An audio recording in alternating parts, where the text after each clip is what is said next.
Quem no Twitter tá cansado? Quem faz dancinha com a seleção? Quem é? Podia ser cantor, mas só que não. Quem é? Oh, Neymar. Ou melhor, o menino Ney. Ou nem monstro, o cara é rei. E ainda tem caso com a Marquezine. Ele é o camisa 10 da nossa seleção. Com a amarelinha é um apelão. Mandei uma, posso esperar 2018 vem aí. Quero ver o Ney com a taça na mão. Todo magrelito como Merimbal, arrumando treta com el Dorival. Chamado de monstro por a rir no impulso. Nós estamos criando um monstro. O Ney, quem se tornou um craque fora do normal. 100% Cristo e 0 Satanás. Quem será o melhor do mundo no futuro? É o Ney mito. Levou a liberta pra Vila Belmiro. O Santos é tri, torcida solta o grito. Pacaembu lotado levou ao delírio.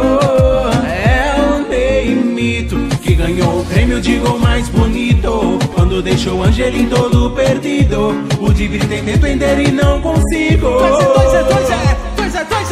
Ousadia e alegria, o lema do menino.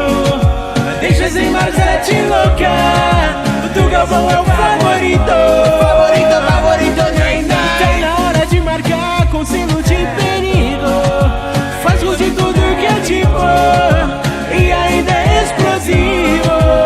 Se vacila dentro da área, gol. Mas se fora também, gol. Meteu a testa, agora é gol. Batendo falta, o cara é gol. Sabe que deixou armar o chute, vem a bomba. Se tentar marcar, ele deixa de perna bamba. Neymar no X1 com marcador, é até maldade. Quero ver Fred pedindo piedade. O moleque é liso, cor e nome habilidade. Livres com requintes de crueldade. Nem mito, Messi Luisito vão apavorando. É o trio, pobre da defesa, tem dor de cabeça quando enfrenta a trinca barcelonesa. Nem mito, o cano esquisito que foi se alterando pouquito a pouquito. Que trancinha é essa? Franjinha na testa, já foi Saiyajin e até careca. O Ney é o Ney mito, craque na final olímpica no Rio. Medalha de ouro, campeão invicto. Repetiu o que Zagallo havia dito. Agora eu vou ter que me engolir. É o Ney mito, pro ano que vem eu já tô iludido. Menos de 14 a 1 eu nem vibro. O troco na Alemanha já tá garantido.